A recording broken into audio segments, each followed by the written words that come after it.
Welcome to Next on the Tee with Chris Mascaro, where PGA and LPGA players, legends, and the top instructors in the game share their insights and playing lessons. Join Chris every Tuesday night as he talks with the greats of the game.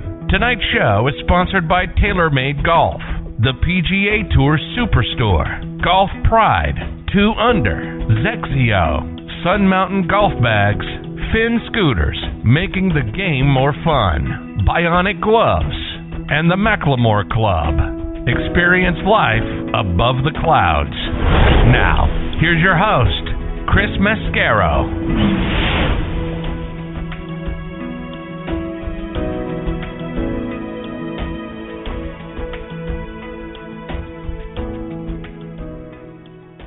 Well, folks, just when I thought the NCAA couldn't get any worse, they proved me wrong.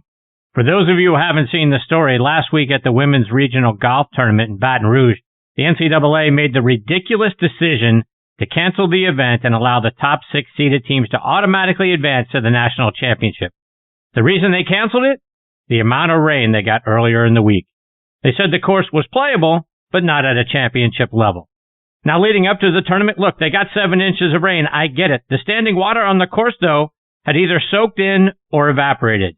When they made the announcement to the players, there was an immediate and loud uproar from the players to let them play. Now, it was sunny outside when the announcement was made. It's not like it was raining or thunderstorms were in the area. Many of the players immediately took to Twitter to show pages. Check out Kristina Friedlova at FRYDLINS on Twitter to see what I'm talking about. For the seniors who were prepared and waiting perhaps their whole college careers for the opportunity to play their way into competing for a national championship, their college careers ended at that moment. What makes this more of a head-scratcher? Do y'all remember the video a couple of years ago of the Weather Channel guy bracing himself as if the winds of a hurricane were making it hard to even stand up? And then in the background, you see 2 guys walking around like it's nothing. Same thing here. Because as they make this ridiculous announcement, the LSU men's team can be seen in the background practicing. I'll talk more about this in the first segment with Tom Patri tonight, but this is the worst decision possible. You mean to tell me they couldn't have waited a day or 2 if they wanted conditions to be a little drier, or they couldn't have found a different venue to play out somewhere in the area that may have received less rain or had a sub-air system? I mean, at a minimum, they could have just played lift, clean, and place like they did at the Byron Nelson tournament last week on the PGA Tour. The only possible outcome was canceling the event on these kids, then to pick the top 6 seeded teams to advance, like, using the polls like they do in D1 football to determine what 4 teams are going to get into the playoffs. Every level below Division I manages to have a 16-team playoff, but somehow D1 can't figure out how to do that, and they still need the polls to decide the top 4. The NCAA is a horrible organization. It's time for another organization or group to take over managing college sports. Boy, I'm a little fired up tonight, folks, because I hate it for these kids. NCAA should stand for National Clueless Association of America. Come on, man. Okay, deep breath. Good evening, folks, and welcome to Next on the Tee. I'm your host, Chris Mascaro, and what a show I have in store for you tonight. As I mentioned a moment ago, leading off is going to be our resident director of instruction, Tom Patri. I'm certainly going to get TP's thoughts on this NCAA fiasco. We'll also talk about this week's PGA Championship and tips from him about playing in windy conditions like the one those guys are sure to face at Kiawah Island this week. TP will join me in just a few minutes. Following him, I'm going to get another visit from our good friend Joe Grohman. He's another one of the top instructors in the game. Joe is out at Old Ranch Country Club in Seal Beach, California, so we'll get his thoughts on the PGA and playing in windy conditions as well. Joe has also known Tiger Woods since Tiger was 13. Joe was interviewed for the documentary that HBO did about Tiger that came out earlier this year prior to his latest car accident. You get to see Joe briefly in the show. We'll talk about that interview plus Tiger's last car accident and the great work that Joe does with our wounded veterans. Really looking forward to having him back on the show. He'll join me about 25 minutes from now. And then we'll round out tonight's show with a visit from 1992 PGA Tour Rookie of the Year turned on-course broadcaster, and that's Mark Carnevale. Mark is on site at Kiawah this week with PGA Tour Radio. We'll hear his thoughts and insights on the course and the conditions, plus who he thinks will be on the top of the leaderboard come Sunday afternoon. Looking forward to having Carney on the show. He'll join me about 50 minutes from now. So there you have it, folks. More great stories, tips, and information are coming your way tonight on this edition of Next on the Tee. And thank you so much for tuning in and taking the journey with me tonight. Before we get started, I want to remind you about our friends over at the Macklemore. My buddies and I are headed up there for our annual golf trip in just a couple of weeks, and I absolutely cannot wait. The Macklemore is a beautiful community resort and golf course just 35 minutes outside of Chattanooga, Tennessee, up on Lookout Mountain. Folks, go online to themacklemore.com to check out what a wonderful golf course and other amenities they have available for you up there. The new clubhouse and bar opened up last fall. Folks, you got to see this place to believe it. The golf course is co-designed by our good friends Bill Bergen and Reese Jones. Our friend and PGA Tour caddy Kip Henley said, outside of Pebble Beach, it's the most beautiful 18th hole he's ever seen. And Golf Digest agreed, oh, by the way, naming it the best finishing hole in America since 2000. See why they're all saying that by checking out the course and the resort online at themacklemore.com. I also want to give a shout out to our friends over at 2 Under. 2 Under men's performance briefs are the official underwear of the 2021 U.S. Ryder Cup team, the captain and all vice captains. They are worn by more than 30 players on the PGA and Champions Tour. They are also worn by over 70 NCAA Division I colleges and 17 NFL teams. The Joey Pouch technology provides the ultimate male asset management, delivering maximum comfort, fit, and performance, from the golf course to the boardroom to the bedroom. Find these 2 Under performance men's briefs in over 4,000 golf pro shops nationwide, all Shield sports stores, PGA Tour Superstore, Golf Galaxy, and other fine retailers near you. Go online to 2under.com. That's the number 2, UNDR.com. 2 Under performance in your pants. Use code ONTHET20 for a 20% discount at checkouts. Not valid on items already on sale or NCAA licensed briefs. And folks, this segment of the show is brought to you by our friends over at TaylorMade with their TP5 and TP5X golf balls. High draw? Check. Low fade? Check. Bump and run? Out of the sand or flop shot? Guess what? Check, check, and check. No matter what shot you need to pull off, there's one ball that's better than all of the rest, and that's the new TP5 and TP5X from TaylorMade. With their newly redesigned dimple pattern that decreases drag and increases lift, it's the number one ball in golf no matter the shot. So whether you need to hit it high over the trees, under, or even through them, hit TP5 or TP5X, the one ball designed to handle it all. Check them out online by going to TaylorMadeGolf.com for more information. All right, now back in making his 50th appearance with me tonight here on Next on the Tee is our resident director of instruction, Tom Patri. Tom is now getting settled into his new summer location up at Farmington Country Club in Charlottesville, Virginia. So if you're anywhere near Virginia, West Virginia, Washington, D.C., any of those areas, and you want to get lessons from one of the top instructors in the game who's going to help you win at whatever level you compete at, even if you're like me and all you're competing for is dinner from your buddies, right? At the end of the round, you're playing for the drinks, you're playing for a $20 NASA, or you're playing for them to pay for your dinner that night. Tom Patri is your guy. If you can't go see Tom in person, you can download the V1 video app and send Tom videos of your golf swing, and he can help get you dialed in through the app. Please check out his website, tompatri.com, and subscribe to his newsletter while you're on there. You can also subscribe to his YouTube channel and watch over 150 free playing lessons on there. Be sure to give him a follow on social media on Twitter and Instagram at TomPatriGolf, and it's always an honor to have TP as part of the show.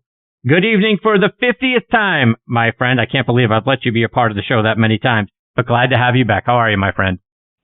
Chrissy boy! 50 times, TP, tonight. Can you believe it? Right? Unbelievable. Right. That's what I'm saying. I put you for 50 shows. I can't believe 50 shows with you. Jesus, God almighty. You put up with me for 50 shows. Why do I do this to myself? Why do I do this?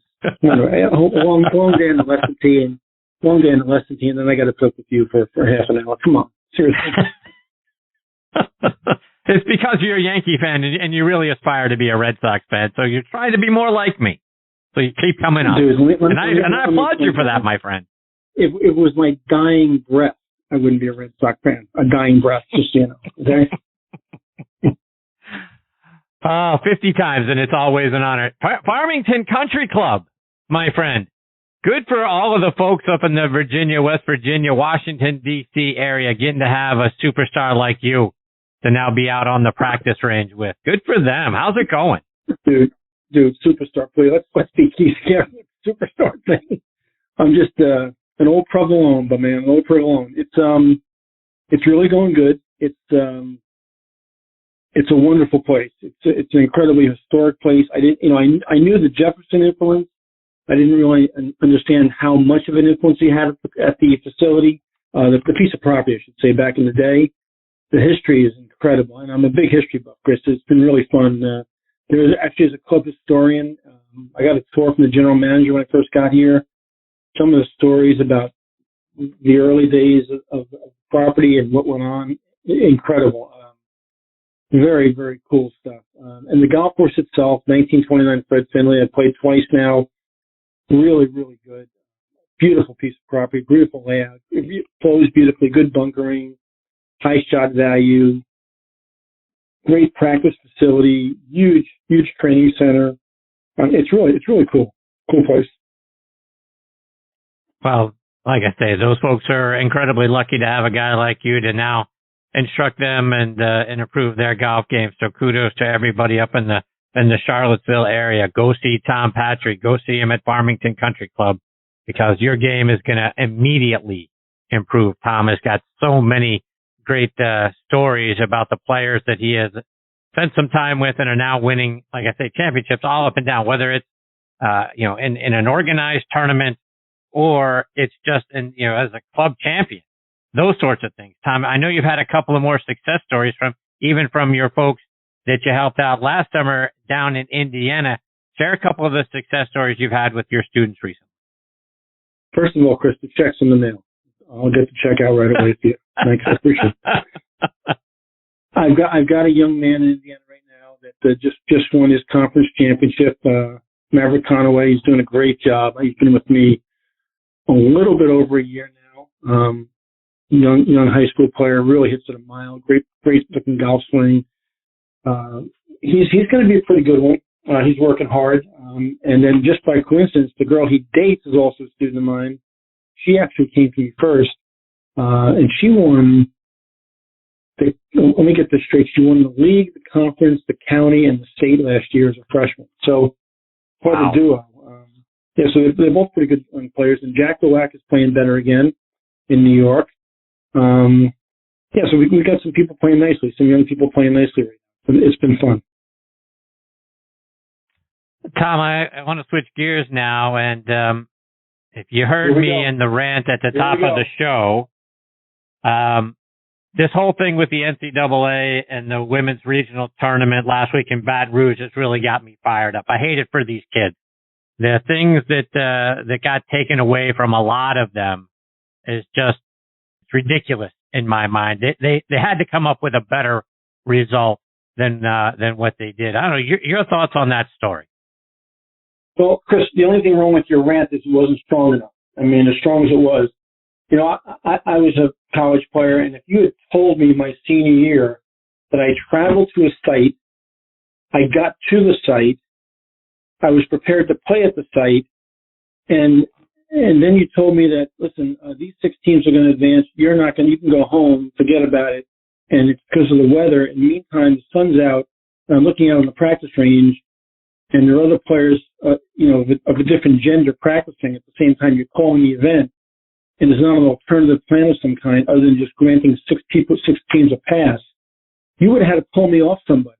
I mean, that's the most ridiculous, stupid, upside down, idiotic call in the history of college sports. It's those whoever made that decision, whether it was the committee in that region or the NCAA themselves, they should be ashamed of themselves to take the opportunity to compete away from people who have worked their asses off the entire season to get to that regional and then just pull the rug out from underneath them. Listen, Chris, you push it back a day, or you gather the coaches and say, listen, there's Alabama's close by, Auburn's close by, Georgia's close by, Mississippi State is close by. And if you go west, Texas A&M is close by. You're going to tell me you can't travel within one day's time and push it back a date and find another site, if not the site you're at currently? They didn't explore all the options. They made a quick decision. They made the wrong decision, and they robbed the chance to compete from people who have worked so hard for so long to play at that level. To make a random decision like that is absolutely shameful. Yeah. As you heard, obviously in my rant, I 100% agree with that. And for those poor seniors who are getting sort of their last opportunity to make a run at a national championship, whether it was individually or collectively as a team, to be standing there on those steps, to your point, to hear that ripped away from them. And oh, by the way, for some of those teams that weren't in the top 6, career's over now. That's it. You're done. Thank you. Right? And they get to go back and not have that chance. And I agree with you on the seniors, and that's true. But even a junior, a sophomore, or a freshman, you only have 4 chances to compete at that level. 4 years, you have 4 chances. Okay?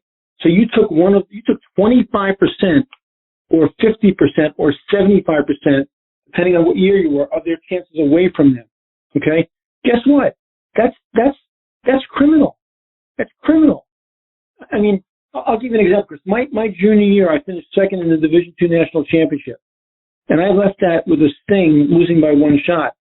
And luckily, very luckily, I went back the next year and I won. What if I had finished second by a shot, and the next year I got to the site and they said, oh, by the way, Tom, you're not playing this year. And that had never happened. They'd just taken away from me like that. That's ridiculous. Yeah. It's crazy. Yeah. I mean, absolutely unconscionable to me. And I'm not sure who I despise more, the NCAA or the USGA. It's a close race right now. Indeed. So yeah, let's talk about that a little bit, because now we're in PGA Championship week. And one of the things I wanted to get your thoughts on, Tom, speaking of the USGA and how they've butchered several of the U.S. Opens. They've gotten it right the last couple of times, but we know of the struggles that they've had over the years. We never hear the same sort of struggle coming out of the PGA. We don't hear about the course being set up too difficult. We don't hear about losing greens. We don't hear about any of the ridiculousness that seems to be associated, again, not annually, but semi-annually, with the USGA. Why can the PGA get it right, but the USGA frequently gets it wrong? Very simple, Chris. You can't have amateurs run professional events. Okay? Amateurs behave like amateurs. I'm sorry. Okay? So the USGA, if they were smart, and they're not smart, by the way, not even close to being smart, okay? They had their golf IQ is not very high. How's that? Quote me on that. Okay?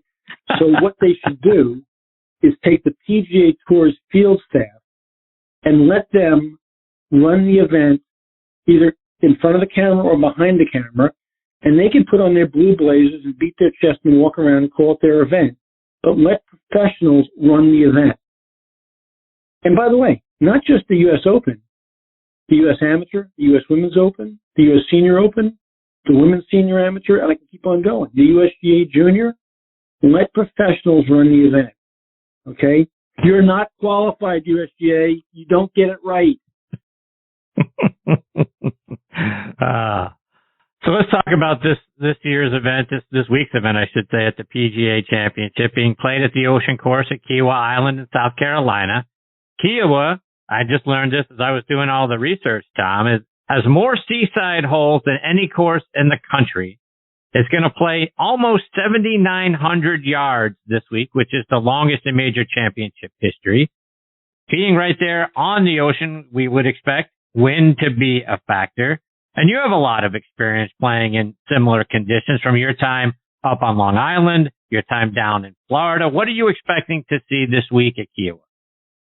Well, let me back up a little bit, because I played a Pro-Am at Kiawah the year it opened. And arguably, maybe the golf course is a little bit softer in its difficulty than then. There have been some areas that have been cleared out, but not much easier. Trust me, not much. And I was probably 30, I'm trying to remember, 32 or 33 years old. I was still playing really good golf at that point in my life. And I remember playing from a modest length the first time I played it with this Pro-Am situation, with 3 members from Westchester Country Club. And the wind was blowing a little bit. And I played really good. I mean, like, really hit it good, really pitched and chipped and putted it good, managed it good. I mean, I played really, really good and shot 76. And thinking to myself, and I just stopped playing full time the year before. I thought to myself, holy smokes. I mean, I just felt like I shot 65 and shot 76. This place is hard. The exhibition Rory put on in 2012 was nothing short of phenomenal. The golf course has clearly been lengthened since then. I hope and pray to God that Kerry Haig has the wherewithal not playing in its full length, although they've said publicly that they do expect it to play at least 7,600 yards. Can you imagine 7,600 yards in the wind, Chris, on that golf course? And there are places on that golf course where there is nowhere to hide. I mean, nowhere to bail out, nowhere to hide. You have to golf your ball for 18 holes. I'll tell you what, if the wind blows out there at 7,600, there will be some carnage out there. There will be some real carnage. But somebody's going to come through on Sunday, obviously, and survive. No wind, a couple under, if it blows, it gets ugly, I can't even guess what the number is going to be like. So in those conditions, let's assume that they're going to get some wind out there. Does that favor the bombers, or does that eliminate the majority of the field and the guys that hit it the longest are going to be the ones at the top of the leaderboard, or could wind be a neutralizer where no matter who you are, you're not going to be able to do well? And the guys that can, as you say, control their golf balls, Mr. Short game, right? Those guys that can get it around the green, get it up and down, those are the guys that are going to have more of an opportunity to win. So if it plays that long and it's windy, Chris, there's going to be a lot of greens that are going to be missed. And the up and downs on that golf course, and the runoffs on that golf course, and the tight lines on that golf course, and then the bad areas that are close to greens on the golf course are going to require a lot of creativity. So I don't think it's necessarily a bomber. I think it's a guy that drives the ball relatively straight. And I don't think a short hitter can necessarily win there, but relatively straight. Guy keeps the ball or fights the ball very well. And a guy who has an awful lot of patience for 4 days and realizing that there are going to be some roller coaster rides during the 4 days, and can really do some magical things around the greens. When you have that many talented people that get together at one site, because somebody's going to get hot. Somebody's going to do some magical things with wedges and putters. So I don't necessarily think it has to be a bomber, no. Remember, correct me if I'm wrong, was it at Erin Hills that Brian Harmon finished second to Justin Thomas? Is that right? I don't know. I'd have to look that one up. I'm not sure right off the top. It was either Erin Hills or, help me with the other place out west that they played. That I'm blanking. Whistling Straits? Yeah, it wasn't Whistling Straits, but Brian Harmon finished second on a golf course that was incredibly long. And Brian Harmon hits it about same distance I hit it, which is not very far. So he did that with a tremendous amount of patience and control over 4 days, and a great short game. So we could have somebody sneaky like that creep in there. If it's really windy, really, really windy, a lot of those Europeans are used to those conditions probably more so than our boys are. So I wouldn't be surprised if we see somebody, a little bit out of the box, do something special. Who played, if I'm not mistaken, who played well there last time when Rory won also was Poulter. Right. And Poulter, is not necessarily a long player. So I wouldn't write those players off right now.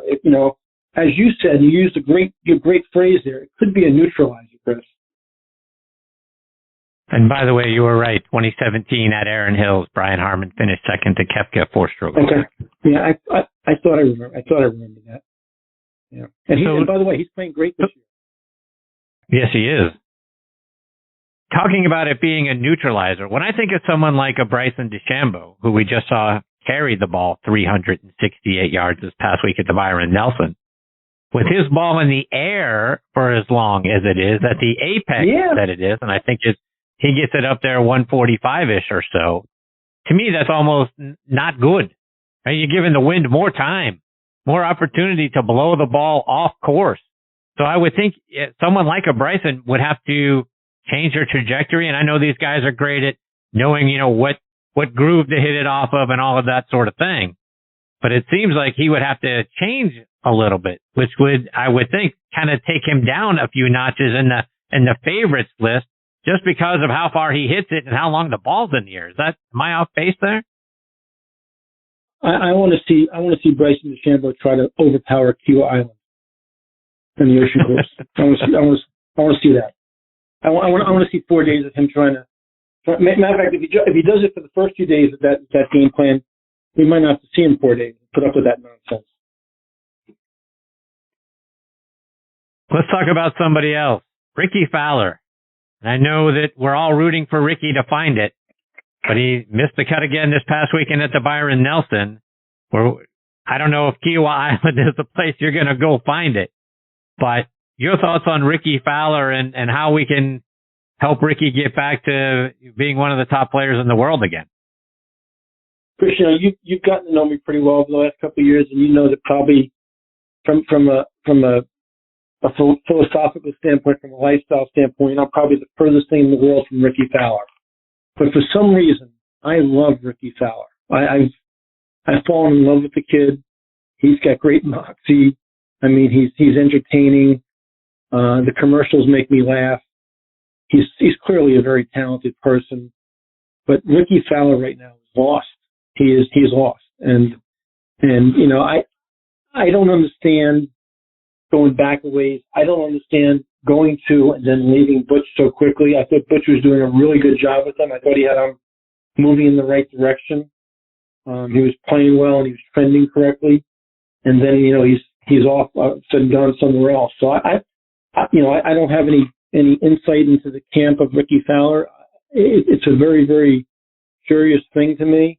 But right now he's lost, and you're right. You're not going to find the Kiawah Island. That's not the place you're going to find it. Boy, you know what? I want to be wrong. I want to see him do something miraculous, but I think the thing is really, the wheels are off the track right now, and it's not good. Not good at all.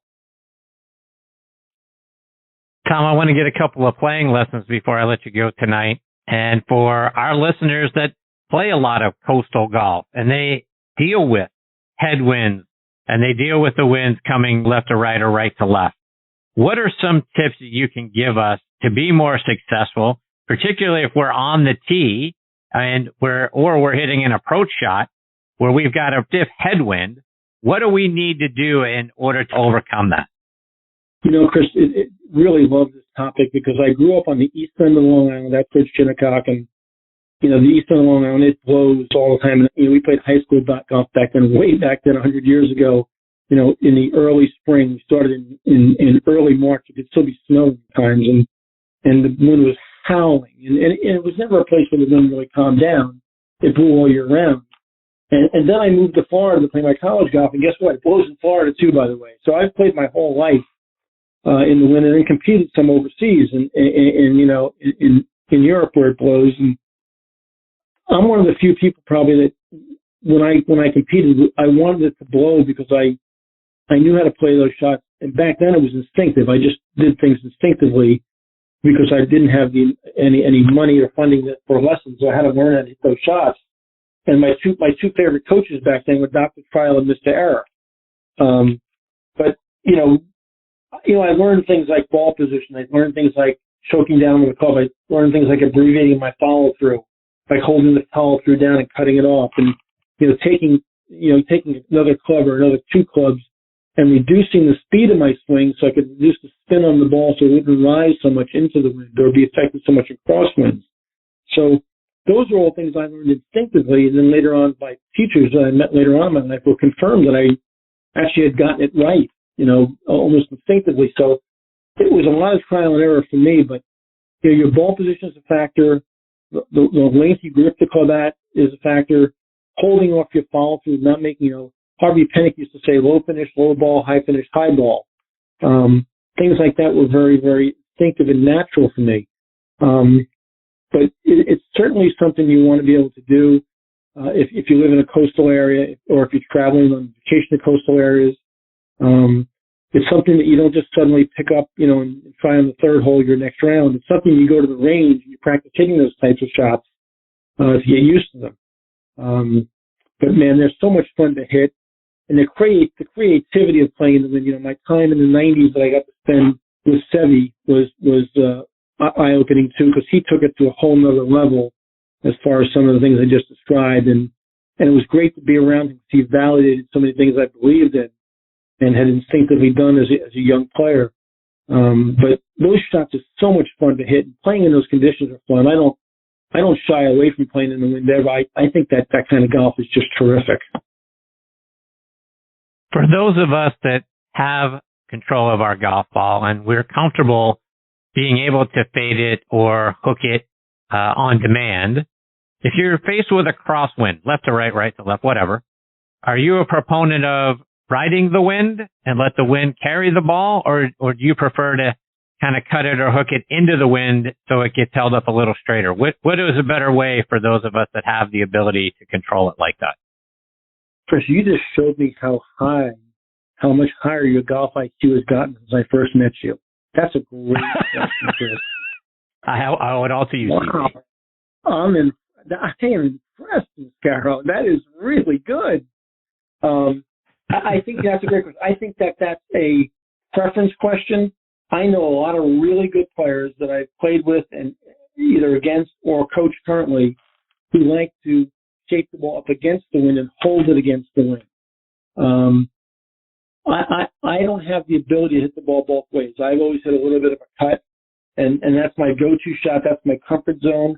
I can draw it, but I really have to work hard, and under pressure, it's not a shot that I would necessarily go to under pressure. So I've always ridden the wind. But I think there are horses for courses in that. And to answer that question, I think that there are guys that can turn the ball both ways that are very talented. And by the way, guys that really can control the ball and make it go both ways, there aren't a lot of those guys out there. Most guys out there play a go-to shot, especially when they're having trouble with their oxygen supply, and they got to get into the house without doing something silly. So you'll see most guys going to their comfort shot, and they'll try to probably ride the wind if they can. The guys that can go both ways, they're you can probably count them. I mean, guys that can truly go both ways on command, you can probably count them on one hand in real tournament pressure. Tom, before I let you go, remind our listeners about your YouTube channel and all the great videos you've uploaded to that channel recently. Chris, on tonight's show being our 50th anniversary, I'm not going to remind them anything about me. What I'm going to use this time for is to tell people out there that what you've done for golf, what you've done for an incredible number of us as teachers, the players you have on there know that they're successful. They've kind of made it. You've given so much opportunity to so many of us that teach the game to expose ourselves and give us a platform to speak on and speak to. We owe you a debt of gratitude, every one of us. So many of the teachers you've had on, are good friends of mine that we've connected through together, in some cases separately, but that are so many of them are people I have a tremendous amount of respect for. And you've given all of us this platform to expose ourselves to, literally a mass of listeners that follow you because of who you are. So this time is being used to say thank you to Chris Mascaro by not just Tom Patri, but I'm sure that any one of those teachers that I'm talking about would echo my sentiments, and we really appreciate what you do for us. Oh, well, I appreciate you, my friend. Thank you very much for that. It means a great deal to me, as do you. You're the best, my friend. I can't thank you enough for 50 times. That's a lot of times coming on and being a part of this show, and you've made every one of them better. My man. Take care, TP. All the best to you and the family, and certainly now everyone up in Charlottesville at Farmington Country Club. They're lucky to have you. Thanks, Chris. I love you, buddy. Good night. See you, TP.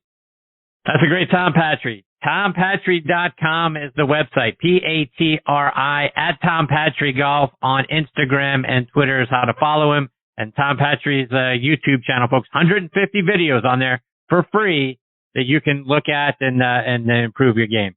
Tom is an absolute gem. I love that guy, and we certainly look forward to he'll be back in a couple of weeks, so looking forward to that. All right, before I get to my next guest, Joe Grohman, I want to give a shout-out to a few of our sponsors, starting with our friends over at Finn Cycles. It's time to rethink golf. The game is at a tipping point. The young people we need in the game don't have 4.5 hours to spend out on the course. Pairing Finn Cycles with a desire to play ready golf can cut playing time in half because all golfers go directly to their own golf ball. Plus, it's tons of fun. Go online to finscooters.com and click on Find a Fin for a course that has them near you. I also want to give a shout out to our friends over at Golf Pride. Did you know that Golf Pride lets you rep your favorite team while also using the #1 grip in golf? Your team, your grip, MCC Hybrid Grips, the #1 grip series worldwide. Features an exclusive brushed cotton cord in the upper hand for all-weather performance, with premium rubber in the lower hand for added feel. The new MCC Team Series is available in a variety of new color combinations, so you can rep your favorite team out on the course. Available in standard and midsize. Check it out online by going to golfpride.com. And folks, this segment of the show is sponsored by our friends over at the PGA Tour Superstore. This segment of the show is brought to you by the PGA Tour Superstore. See why golfers everywhere are proud to call PGA Tour Superstore their golf pro shop. Visit them online at PGATourSuperstore.com. Now back to Chris and more of the show. All right, now next on the tee with me is PGA professional Joe Grohman. Joe played his college golf at Cypress College, where he was the team MVP. He transferred to Cal State Fullerton and played there briefly before turning pro. He's been the head golf pro at great golf courses like Whittier Narrows, Chester, Washington, the Navy course at Seal Beach, where he met Earl Woods and a 13-year-old named Eldrick Woods. He also spent time at El Dorado Park Golf Course in Long Beach, California, and he's now at Old Ranch Country Club in Seal Beach, California. He was named the 2013 Southern California PGA Professional of the Year, and I'm excited to have him back with me again tonight here on Next on the Tee. Hey, Joe, thanks for coming back on the show. Hey, thank you, Chris. Good to be back on your show. I appreciate you, my friend. How have you been? It's been a minute, so catch us up. What's been going on with you? Well, I'm over here in beautiful Seal Beach, California at Old Ranch Country Club now. Just loving it. I'm actually here right now. It's still sunny and beautiful here.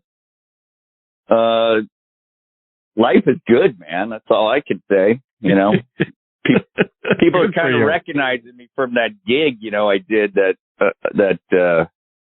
Tiger thing. You know, which is kind of why I wanted to talk to you a little bit. Kind of set the record straight. Yeah. You know. Yeah. So let's get into that, Joe. I mean, look, I watched it earlier this year. It came out, I think, around the January time frame, and it was a 2-part, documentary, I guess, on Tiger's life, kind of the early days, and then in part 2, they sort of painted more of the dark side of Tiger, sort of more off the field or off the course than on it. But yeah, what was your impression, and what was it like being a part of that documentary? Well, that was 9 hours of interviews for that 5 minutes of stuff. And, I didn't know what angle they were going to take. So, I can't deny I was a little disappointed when I saw the final product.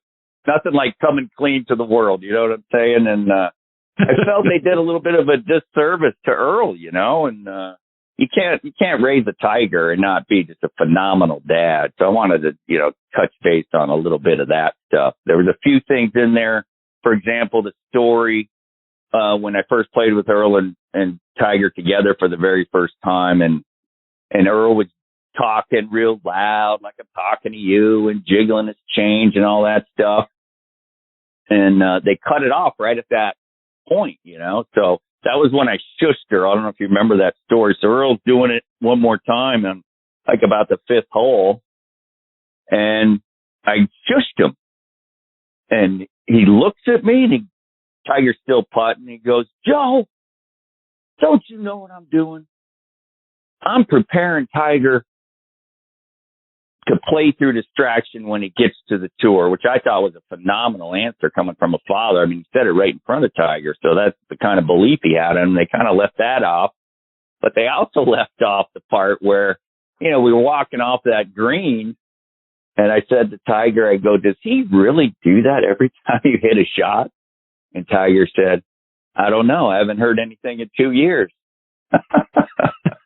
So I thought that was beautiful. I wish they'd put that in there. So they just left the part in where he was jiggling his change and just, being distracting, which didn't really tell the whole story of that, And there was other things like, when I first met Tiger, the day I met Tiger, me and Earl went to the other side of the range.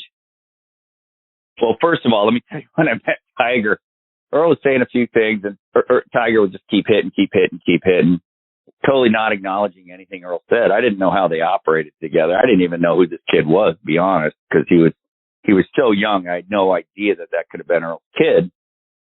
And finally, I couldn't take it anymore, and I said, listen, young man, you want to listen to what he's saying. He knows what he's talking about. And Earl started laughing so hard, he was sitting on one of those things that hold your clubs, and he lost his balance, almost fell off of it laughing.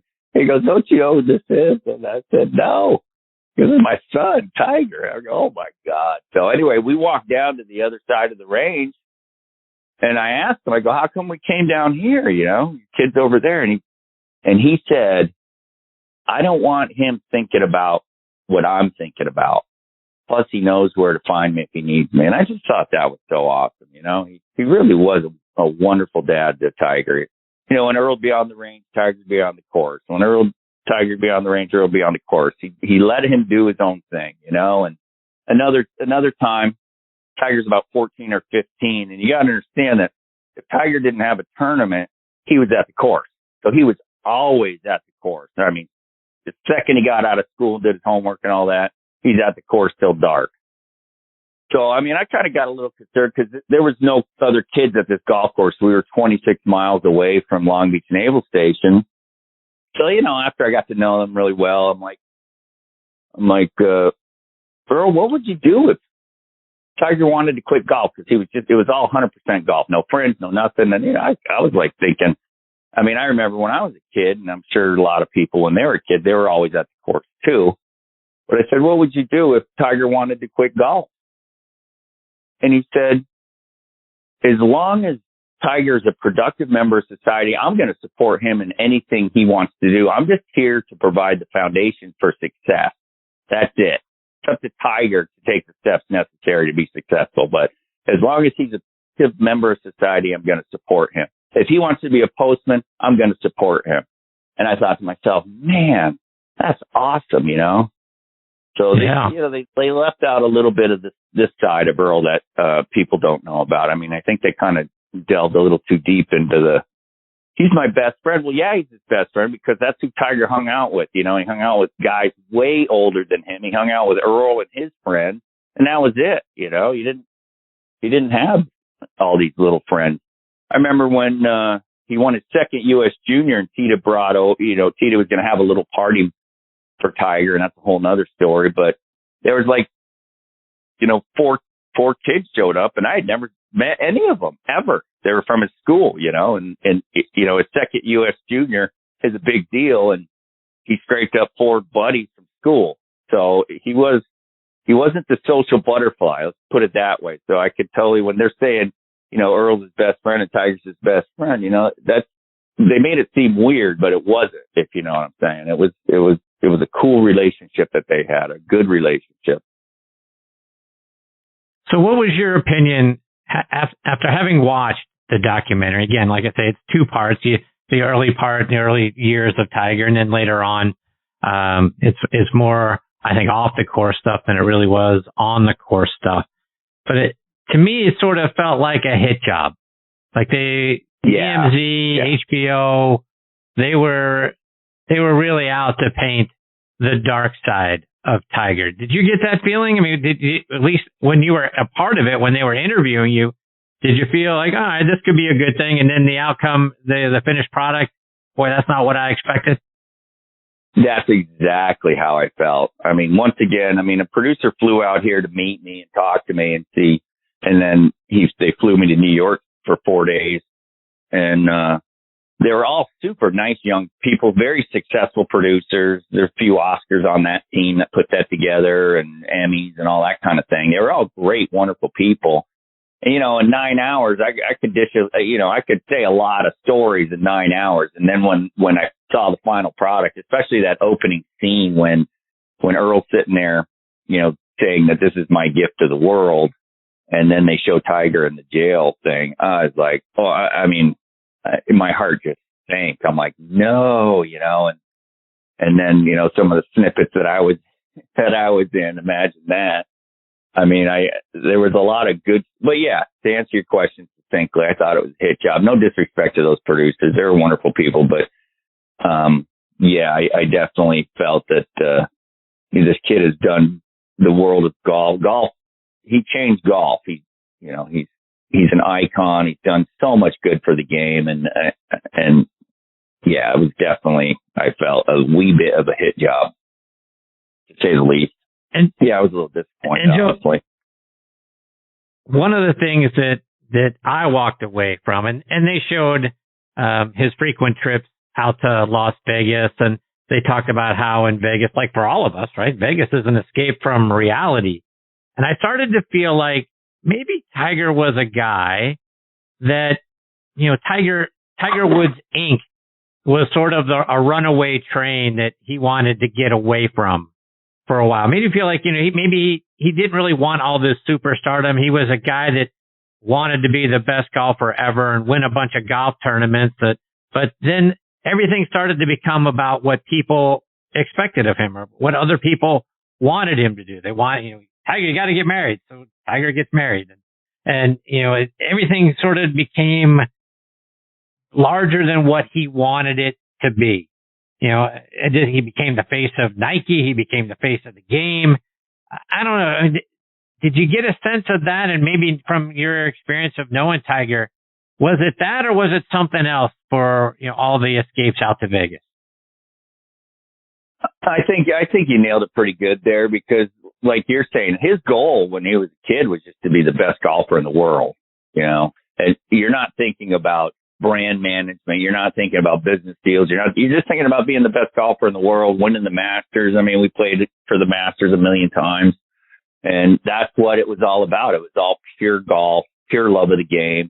And then the next thing you know, he signs with Nike. I remember the night he signed with Nike, I went over to the house and Earl was there and Cheetah was there and Tiger was there. And this is before cell phones. Tiger literally had phones with, you know, the old phones and he had one in each ear.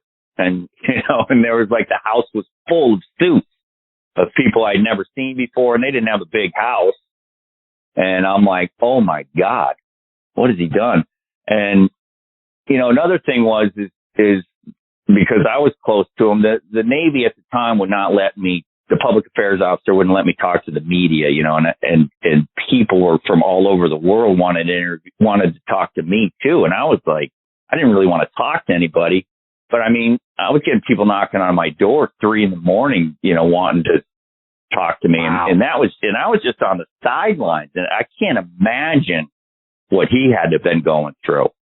And, you know, it was spooking me from afar and you know, what he had to go through. You don't think of that when you're on your way, when you're winning your NCAAs and your junior worlds and becoming a world beater, then you sign with Nike and then you start winning all these events.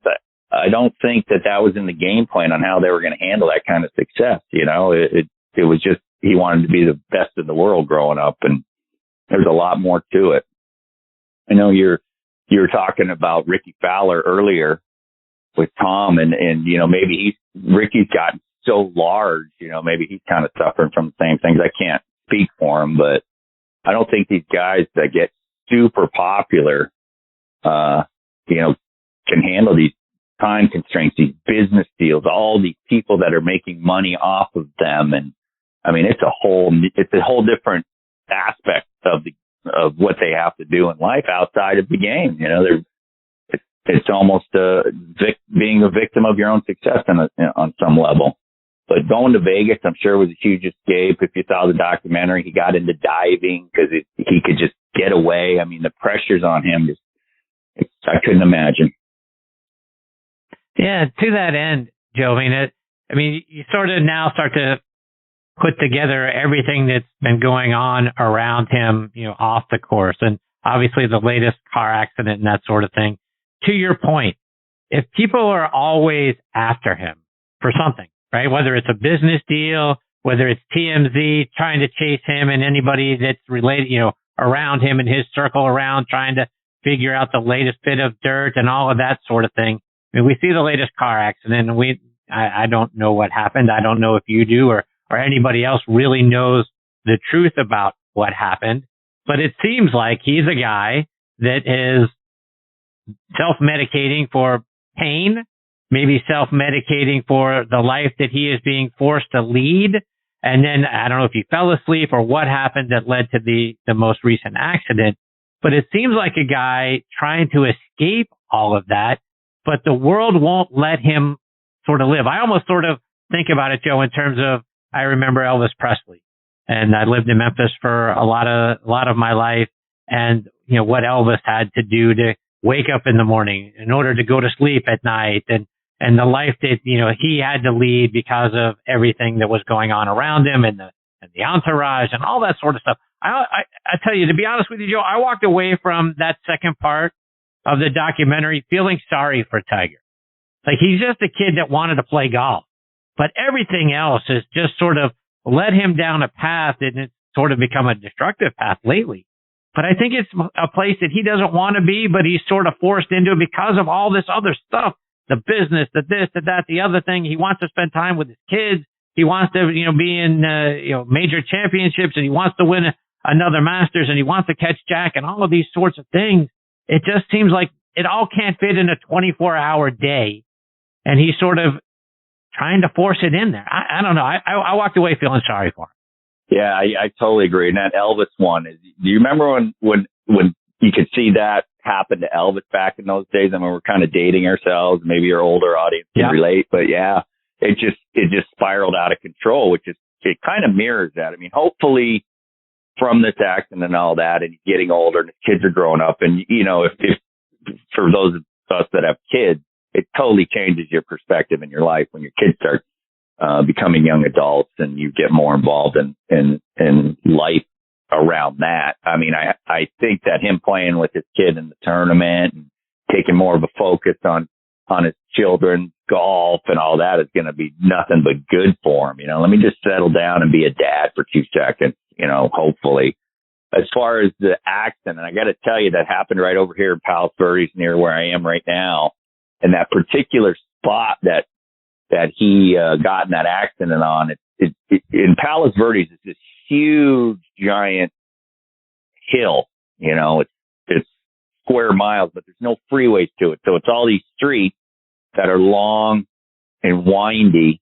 And this particular spot is notorious because you come down these hills and then you go up a little and you go down a little. Where he was, you go, by the time he got to where he was, you're going really fast because it's very easy to go very fast on this particular street. I've been on it many times, and you come up this little rise, and when you come up the little rise, the road goes to the right. So unless your eyes are right on that road, when it goes to the right, you're going to hit that curb, and there's all kinds of marks from people smacking into that particular spot. Because you can't see it as you come over the rise, and then you're right there, and you got to go right.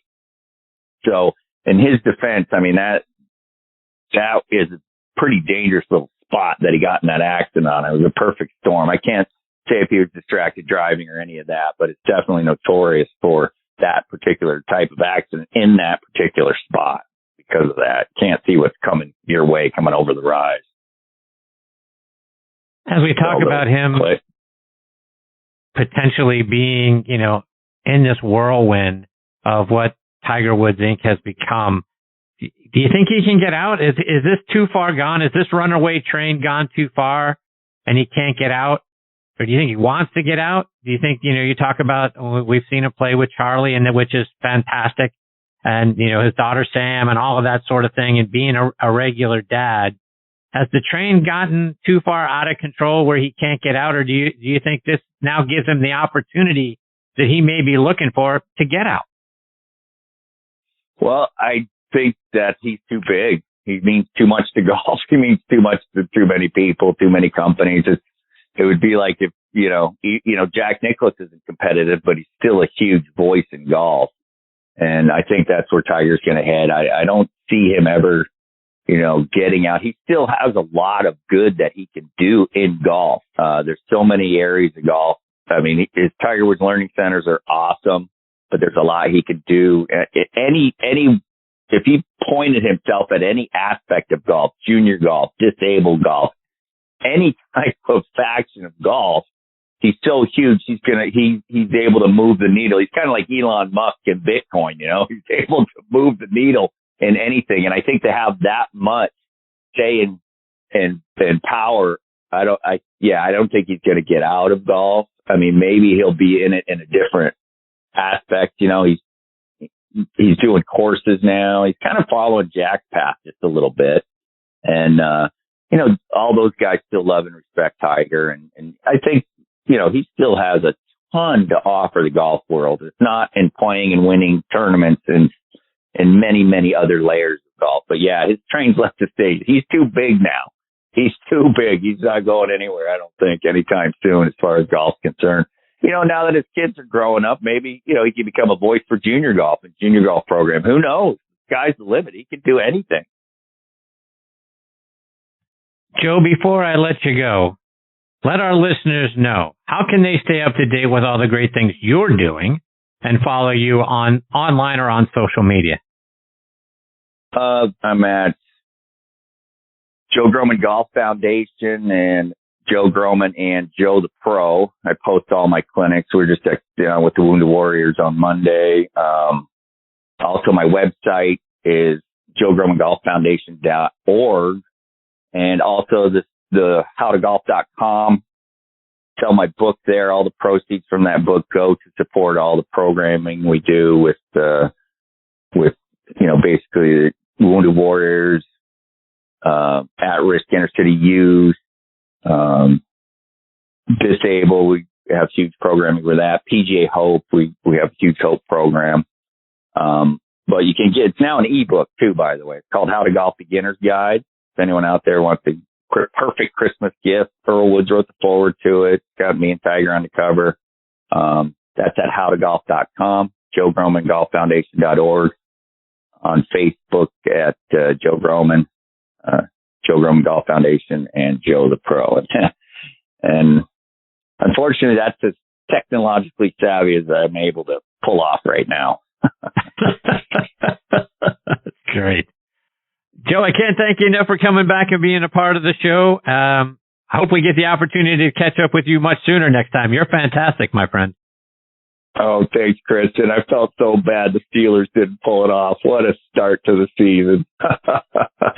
Thanks for reminding me of that. Let's open that one up again. I appreciate you, Joe. I was thinking of you, brother. I I thought this was their year. Yeah. All right, well, I think we're a few years away. Thank you, Joe. Take care, my friend. All the best in your family. Stay safe out there. Thank you, Chris. Likewise, my friend. Bye-bye. See you, Joe. That's a great Joe Grohmann. Grohmann is the spelling of Joe's last name. Fantastic stuff. He's doing a lot of great things for Wounded Warriors. You heard him mention that right at the end. A lot of great camps and clinics for our heroes. So kudos to Joe for that sort of thing. And when the documentary came out, Joe reached out to me right away and said, "Hey, I need to set the record straight on some of this stuff." And we tried to get him on a little earlier in the year, but some things came up. So it was great to get him here. And like I say, if you haven't watched the HBO special, and there's a lot to it, but the thing that I walked away sad. I walked away from that sad for Tiger, because one, I think it was a hit job, and two, some of the stuff that they showed for Vegas and in his life, I think it's been really hard on him. I think he's a guy that just wanted to win golf tournaments and just wanted to be the best golfer ever. And some things spiraled out of control, and he needed an escape at times, and that's what we saw in some of that. But I think they painted a very dark picture that is pretty unfair to Tiger. All right, before I get to my next guest, Mark Carnevale, I want to give a shout out to a few of our sponsors, starting with our friends over at Squares Golf. Are you like me, always considering new golf equipment, maybe a new driver? Well, I'll tell you what, let me reset your thinking because I discovered Squares golf shoes. The patented square toe provides balance, stability, and a wider base for increased connection to the ground, effectively increasing your swing speed by 2.2 miles per hour, an average of 9 yards of distance. Independent tests prove it. That's right. It's proven in science. Go to squares.com. That's SQAIRZ.com and get Squares 30-day money-back guarantee. Use promo code DISTANCE for $20 off. Remember, distance comes from swing speed, and swing speed comes from your connection to the ground. And folks, I wouldn't tell you about it if I didn't experience it for myself. I've never felt more stable in my golf swing, which allows me to swing faster and launch it further. Squares, the distance golf shoe. I also want to give a shout out to another new sponsor, Bionic Gloves. Do what you do better with Bionic Gloves. Whether you're looking to own the golf greens, improve your workouts, or get your hands dirty in the garden, Bionic Gloves has you covered. Designed with a hand specialist, Bionic Gloves feature patented innovations that help improve your grip. The strategically placed anatomical relief pads also prevent calluses and blisters, while the web and motion zones allow for greater dexterity and flexibility. Head over to BionicGloves.com to find the perfect glove to up your game. And I want to remind you about our friends over at Zexio. In 2001, Zexio Strixon began making clubs for men and women, and they've improved on those clubs every year since. Every part of Zexio clubs are made exclusively for Zexio. Everything is light and balanced. Swing weights are made to give us the highest smash factors. And the best part of getting fit for Zexio clubs is hitting it higher and straighter than ever before, changing your game. Zexio clubs are a Golf Digest Hot List Gold winner for 2021.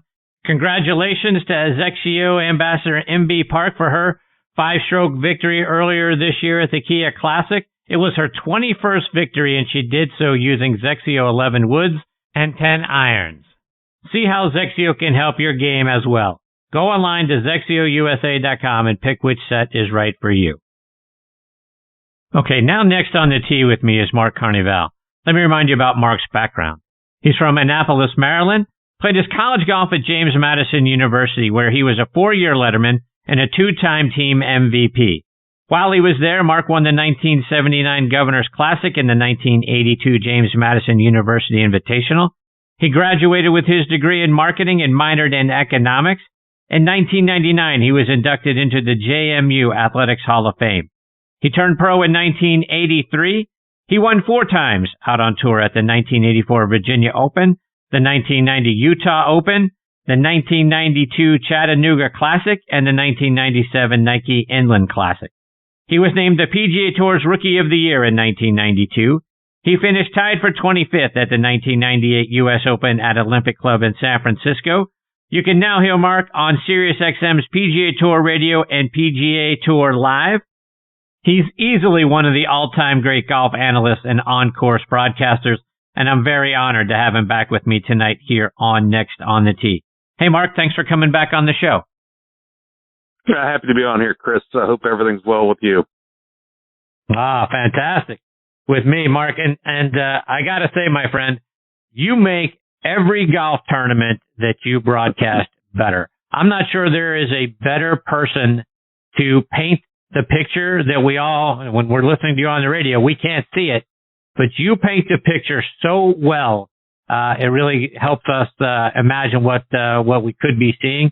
Kudos to you, my friend. You're outstanding. Well, thank you. It's interesting. I've had many conversations with people over the years, and I've been doing PGA Tour radio since 2005. I did some TV prior to that. I've been doing PGA Tour Live for quite some time, but I don't consider it work. It's fun. I know that every week we're out there. People come up and thank us, not just myself, but everybody, what we do, and it's easy. I mean, when I say it's easy, it's not something that I've had to work at in the sense of I just talk about what I see, how I relate that as a former player, and what I believe the listener wants to hear in order to be able to understand more what's going on. And as I said, I'm very fortunate to do what I do. And, thankfully, with people like you and other, people understand that, it certainly is a challenge for some people to do it, but I don't know if I'm blessed or whatever you call it. But I love doing it, and I feel fortunate to be able to still doing it. And I'm happy to be able to provide whatever golf insights, knowledge, so that people can enjoy and understand this game that I love so much, that I owe so much to. So thanks for your kind words. And Mark, you used the word easy. Was the transition from being a player to being a broadcaster easy? Did that just come naturally for you, or did you have to train some for that? I don't know. It seemed to come naturally. And one of the things that, going back to my father, and one of the things he told me is that, son, when your profession gives you a lot, and playing professionally gave me a lot. And one of the things he sort of instilled in me and recommended, and he did himself, was that you owe it to the game and those behind you to make the game better. Now, I had aspirations of working for the PGA Tour and trying to make the game better that way, and it didn't work out for whatever reason. And by going into broadcasting, I figured, well, okay, I'm going to try to provide something for people and make the game better for other people that may not have access to going to tournaments or be on the road or however I'm able to do that. So when you have a passion for something, Chris, as you know, as you have a passion for your shows and all the different shows you do, it's not work. I mean, it's I wouldn't say it's an obligation, although I look at it as an obligation to make the game better, but it seems to come naturally. It seems to be easy. And I got great sage advice from a number of different producers over the years that I've worked with, and they said the best thing you can do is talk about what you see. You don't have to go into a lot of stuff. And obviously there's a big difference between doing TV and radio, where radio, you've got to talk all the time because you've got no pictures. When you're doing TV, you don't necessarily need to talk all the time because you've got the pictures. So, you have to figure out what is it that I can offer that will help either the listener or viewer try to understand what's going on. And I'm not trying to say at their level, but in an easy way for them to understand and be able to picture it. And that's the philosophy that I've taken.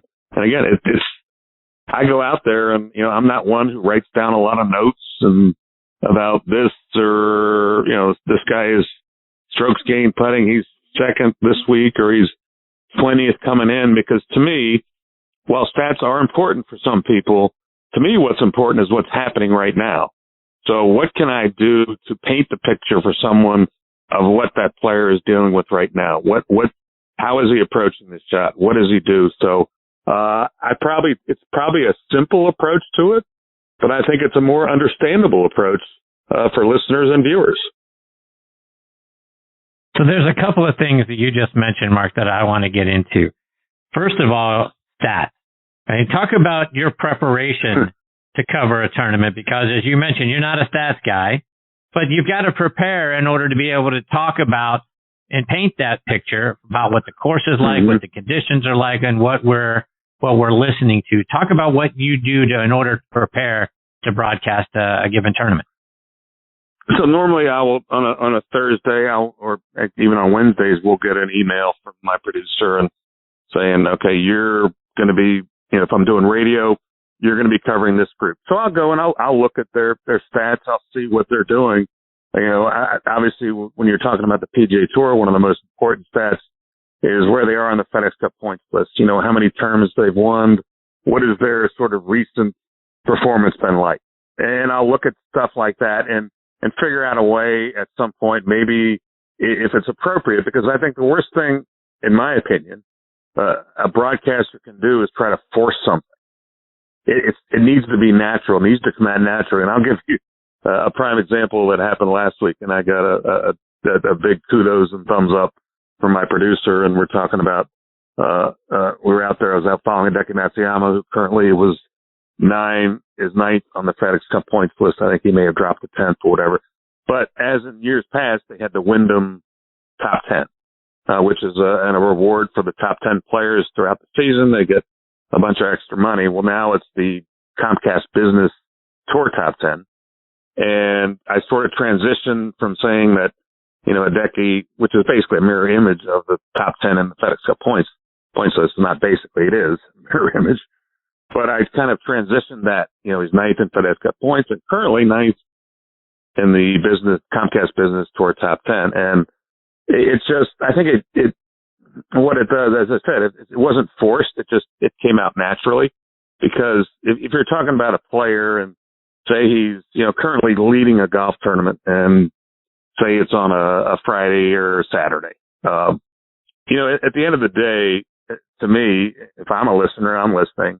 If I said, oh, by the way, he's kind of strokes gained tee to green, for coming into the week, I'm not so sure people, the average listener or viewer, may understand that. Now, if I say he leads the tournament in greens and regulation, he leads the week in fairways hit, I think that's something more they can relate to. I think the strokes gained thing is, I don't know. I still haven't figured that out. But I think, to me, the basic stats, he's second in birdie average for the year. He's averaging 4.6 birdies per round. I mean, I think a guy that, wow, man, he's almost, he's making 5 birdies a round. I wonder he's a good player. I wonder he's up there this year or this week. So it's deciphering and figuring out what I think, which stats would apply more to the players that I'm talking about and covering, so not to get inundated with other stats. And to kind of touch on that a little bit, I know that stats mean something to a lot of people. I mean, we have guys that are out here now that they get paid to tell players what their stats are. Well, having played 12 years, I know the areas that I'm insufficient at. I knew when I was playing if I was not very good from 80 to 100 yards. I knew that, again, but everybody's different. So I don't discount what they provide to players. But to me, whatever has happened up to this point to a tournament, to me, is irrelevant. The only thing that matters now is how that player is performing this week, this round, this hole. And as I said, I think sometimes broadcasters can get inundated with stats because I don't think the average person can understand them. So that's my philosophy for that, if that answers your question. It does. But let's expand on it just a little bit, right? Because depending on the course and the conditions and all of those sorts of things, it's going to play into how well you perform that week. So if someone were to have come to you, Mark, and I know you said, hey, look, I know where I'm deficient in my game. But if someone had come to you and said, you know what, Mark, this past week you were 137th in strokes gained putting, and you were 54th in, whatever, right? And some one of the other categories, strokes gained, whatever, right? Is that going to make you change? Because the week before that, the conditions might have been completely different, and you might have been 8th in whatever it was in putting and strokes gained, around the green and all that sort of stuff. Are you going to be, changing something based on your performance of what happened just this past week? Or are you looking at it for the year? I mean, how do you digest all of that all those stats, and make any sort of change you might need to make? I would look at it if it was a pattern. So if it, because you have bad week, I mean, every athlete, every person, whether it's in sports or business, can have a bad week. I mean, sometimes things don't go your way. Sometimes other factors are part of it. And I think you have to be mentally strong enough to be able to decipher that. I mean, to think a player is going to go out and perform at its highest week in and week out, round after round, month after month is, someone's going to be very delusional. I would always go back and look at my season, and I might look at it in chunks, maybe an 8 tournament segment or a 5 tournament segment. I'd look at, okay, where am I struggling at? And I know it because I was there. I experienced it. I didn't need someone to tell me, well, you only made 2 putts from 8 to 10 feet in 8 rounds of golf. Well, I was there. I know that. So it's interesting. I understand it. I mean, we live in a total different world, that when I first started playing. I mean, it's fast. Everybody thrives on that information. And while I think, again, it's like caddies. You know, certain players need caddies to do certain things. Other players need them to do something else. And you have to find the right balance for you. You have to find what you need to perform. And if you're someone who relies on someone else telling you, you know, you suck at this, or, you know, your performance here is really bad, then I'm like, okay, I'll bet. I mean, I'll revert to another thing my father told me. And, you know, this goes to a lot of different areas, but he said, son, no one knows your golf game better than you. You know, no one can sit there and tell you how you're playing better than you understand how you're playing. So while it's helpful to go to a teacher, to have someone help you, he says, at the end of the day, you know when you're performing well. You know when you're at your best. The key is you need to find how to be at that best more often than not. So to your point about stats guys being out there and feeding this information to players, is it too much? You know, as a player now, you've got your swing coach, you got your putting coach, you've got your mental coach, you got a stats guy, you got your agent. I mean, there's like this massive amount of people always in your ear. We made the game too difficult with all of that? Well, I think it's, and I go back to what I said, I think the game has changed a little bit. Not that it wasn't a business when I played, or when Arnold and Jack played, or when Walter Hagen and Ben Hogan played, and before that. I mean, obviously you could look at it in so many different ways.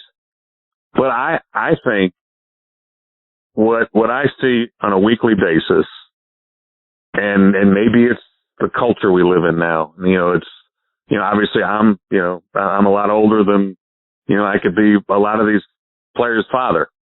So, you know, I have a different perspective on it. I've had discussions with numerous, you know, respected people in this game that have worked with many players, Dave Stockton Sr., Jim McClain, other people. It seems to me, for the most part, one, very few players own their golf swing. And when I say that, one, they don't know how to fix it. They don't know how to adjust to it unless it's perfect. And two, absolutely they get overloaded. There's like this in-depth process, and I don't know if it's sports psychologists, I don't know if it's coaches, I don't know if it's teachers or whatever it is. There seems to be this sense of doubt. You know, I mean, I would know when I would hit a golf shot, and again, people could say, well, Mark, you only won one time on tour and you win this or that. I mean, whatever, you could, but you know, your career was a lot better than mine. I will acquiesce to that. But when I would walk off a tee and I knew where my tee shot was, I knew halfway to my golf ball, because I knew where the pin was. I knew where the flagstick was. I knew what trouble was around me. I pretty much knew what I was going to do. I wanted a yardage, and the yardage at the same time, to me, was just something to go by. I mean, nowadays with TrackMan and Flight Sky, these guys, I mean, they know exactly how far, if they take the club back this far, they know, you know, that was not me. That you know, technology passed me by. Even when technology got better, it didn't necessarily help my golf game.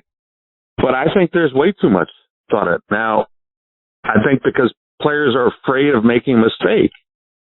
You know, one thing I've always believed, and this goes to players, you know, trying to win golf tournaments, whether it's a guy who's a multiple winner or whether it's a player, you know, K.H. Lee last week trying to win his first PGA Tour event. I believe this, and I will, you know, will go to my grave, or I'll say it till the last time I can see something. You have to be willing to risk losing in order to win. If you don't try to embrace that and go for it, your percentage of winning, I think, are a lot less than, oh, what am I going to do if I've got water left here. If I miss the shot, you got to go for it. And I don't mean that in the sense that you make a stupid play where you don't make a smart decision, but you've got to be willing to risk that. And I think I've seen over the years, and I'm not going to say names or whatever, but you can sense when a player, does that mean he's nervous? Sure, he should be nervous. But to me, nerves is a calming factor to me. But again, I think you need to risk losing in order to win in anything. And people are trying to be successful in business. I mean, if you sat there, Chris, when you started doing your shows, you said, boy, what am I going to do if this doesn't work out? And if you didn't take that chance, you would never have gotten to where you're at. So I think that philosophy applies to anything. You've got to risk losing in order to win. So let's expand upon that, because it's interesting that you say that, Mark. And I've had Hal Sutton on the show a number of times now. And Hal came on right after the Players Championship. And one of the things, and Hal said the exact same thing that you said in relation to, what we saw, with Lee Westwood, right? He's like, look, Lee Westwood needed to win that tournament. He needed to go for the pin on 17 in order to have a chance to win that golf tournament. And he put it in the middle of the green, and then, 2 or 3 putted. I can't remember if he parred or ended up bogeying that hole. But he didn't go for it. He had to go for the flag, and he didn't. And that's the difference between winning and losing. And that's the difference between winning a major championship, which has eluded Lee Westwood, versus him having an opportunity to win it. We know the Players isn't a major, but it's close. But it's sort of the same theme of what you're saying. Players have got to be able to say, look, if I dump this ball in the water on 17, I'm going to lose. But if I don't go for this pin, I'm not going to win. And am I going to be willing to settle for second or third place money and, I had a nice tournament versus holding the cup at the end of this championship? I think that's the same thing you're saying. He said it with respect to Westwood. Yeah, and I absolutely respect Lee. He's a great player. I mean, but again, there's a difference. There's a fine line between that, and it doesn't disparage someone's ability. I think it's something that, again, as someone told me, what's the worst thing that's going to happen? You don't win. What's the best thing that's going to happen is you win. So you got to make that choice. And maybe Lee was trying to hit it close and he pulled. Who knows? You don't know. People think they see a shot and it's well offline, so that they may assume. And I'm not saying yes or no about what Lee did, but you have to believe you would have to be a little more aggressive. And you don't pull off the shot, okay. Lee Westwood is going to be fine the rest of his life. Right. He's won enough golf tournaments. He's won enough money. But that elusive, somewhat big tournament has eluded him. Again, it's not a knock on players personally, but my observation is I can see it. I see it happen out there a lot. Well, Mark, I know you're out of Kiawah, so we got to get a couple of insights from you. Golf course is going to play potentially the longest in major championship history, almost 7,900 yards. I learned, I was talking with Tom Patri at the top of the show as I was doing some research, that Kiawah has the most seaside holes of any course in the country. So we know that there's going to be wind and it's going to be a huge factor, and the course could, potentially play over 8,000 yards, and it's got a course rating of 77.2. So what are you expecting to see this weekend? I'm not sure what the course rating means, but that's another stat thing. I was out there today and I was walking with a couple different players and talking to them. The golf course is in great shape. The winds are not supposed to be ridiculous. You may get some winds in the high teens, but we're not supposed to get, at least at the moment, I haven't seen any forecast for a lot of gusty winds. It's going to be strong. It's going to be a challenge, and it's particularly a challenge if you happen to start one of the days on 10, because you go out 10, 11, 12, 13, then you turn around and 14, basically through 5, is back into the wind. So you've got a pretty tough stretch there. But to be quite honest with you, I was here 9 years ago when they had the PGA Championship here in 2012. I had played it probably 5 years prior to that. Chris, I got out to the golf course. I had a hard time remembering the golf course. And I don't know why. I mean, it's strange. People have talked about it. It's the hardest golf course in the U.S. We had the Ryder Cup, the War on the Shore, but I had a hard time remembering the holes. And I mean, a lot of them look very similar. Now, again, it's been a while since I played it. And when you're broadcasting and walking along, you'll see the hole. But again, when you're playing it, it presents a different challenge for you. But everybody I've talked to said it's going to be tough. I think a lot of could depend on the wave of the tee times. If you get a lucky draw, if you get maybe a little unlucky, could be a factor. I think, again, it's going to be one where I believe it's a player that probably controls his golf ball the best. Maybe not. It's not going to be a tournament where you see a guy just go crazy on the greens and win. Now, maybe if he's able to do all the other things, sure, he might run away with it, like we saw Rory do in 2012. But I think while putting is going to be very important, I think the other aspects of the game are going to probably play a bigger factor this week than they might in some other major championships. Mark, just a couple more before I let you go. And when you look back to the mid '90s forward, we've seen some players emerge at a PGA Championship. Guys like Y.E. Yang and Bob May, Rich Beam, good friend of ours, Sean McKeel. Those kind of guys have sort of come up and won a major championship at a PGA. Do you think that's somebody, that caliber of player, we might see somebody emerge as a champion? Or do you think because of the conditions, because of this course, because of the length, it's going to be someone that we're more used to, a Rory could repeat at that site, or a Dustin Johnson, somebody like that? I tend to lean more that way, Chris, but I would never sit here and say it's not possible. I think one of the other factors, and obviously we've lived in these last 14 months of pretty strange times, and we had three major championships last year that had very few spectators. I think last year's PGA Championship was very unique. Again, I'm not taking anything away from Colin Morikawa, but I think if there were normal fans out there, I'm not so sure he pulls off that tee shot on 16.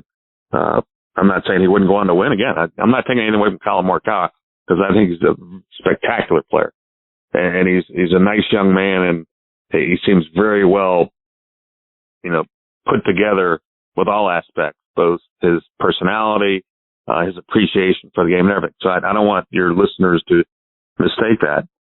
But it's going to be the first time where we're going to have a larger number of fans at a major championship. And I think players that have been there before, and particularly a Rory McIlroy, a Justin Thomas, a Dustin Johnson, that I think without question have fed off the fans, and the energy that they created is going to give them a boost. Again, but would it shock me? No, it wouldn't shock me if, like last week, a guy like Cage Lee were to win. But it's tough. It's a tough challenge. Things are going to have to go that player's way. But I would tend to lean towards more of an experienced player winning this week for a number of reasons. Mark, you did a great job. I was listening to your interview, speaking of K.H. Lee, following the golf tournament this past weekend, and obviously his first win and that sort of thing. But he's a guy who switched putters. And when I heard you talking to him about switching his putter, I started thinking about, guys that have done that. DJ has done it. We saw Tiger do it a couple of years ago. Jack Nicklaus, obviously in '86 at the Masters, changed putters, and the immediate success that comes from that. Is that a confidence building thing? Why do you think that we've seen some of the players go out and win a golf tournament right after switching putters? Well, I think obviously they have struggled with it in order, for even thinking about switching. Something is not right. Either not make putts. The feel of it is not there. And I think players, will pick up a putter. I mean, I've done it when I was playing, where you pick up one and it just, wow, this thing feels great. And you see for whatever reason, you see the line, you just feel the ball, working the direction you're trying to feed it to the hole. There's a lot of factors because it's, all these guys are so talented, Chris. And it could just be something that's minor.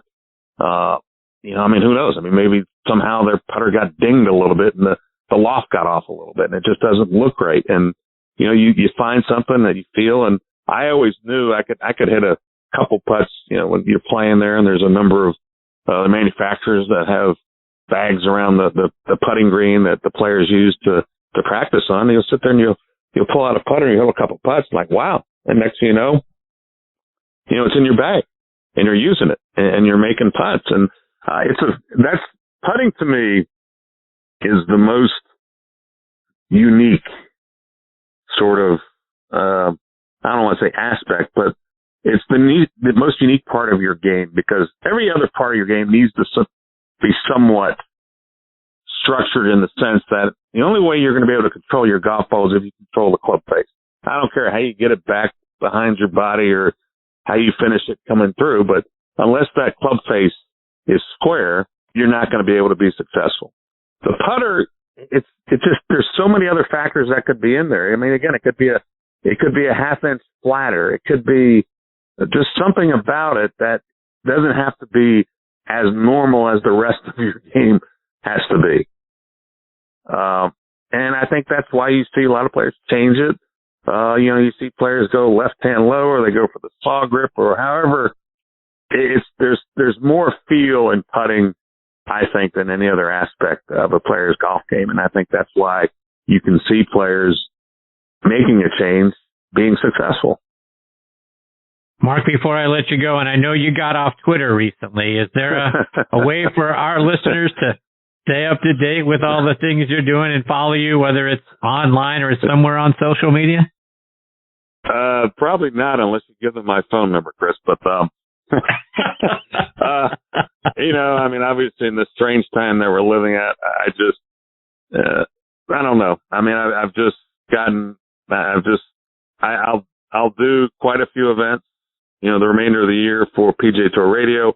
This week I'm working for Sirius XM for PGA Championship Radio. I'll do probably 4 or 5 more PGA Tour Lives this year. I wish I could put that out there, but I couldn't take it anymore from all the content that was out there, and I realized that maybe that's a selfish thing on my part, because I understand people want to know, but I'm getting too old for that, Chris. I understand, my friend. No worries. Mark, it's always a huge thrill getting to spend time with you. You're fantastic as an interviewee, and the job you do for all of us painting the pictures of the PGA Tour. I can't thank you enough for taking time out of your busy schedule during PGA Championship week to come back and be a part of the show, my friend. I hope we get the privilege of catching up again soon. Well, I'm sure you will, Chris. I appreciate you reaching out to me. Appreciate everything you do, not only for golf, but everything else.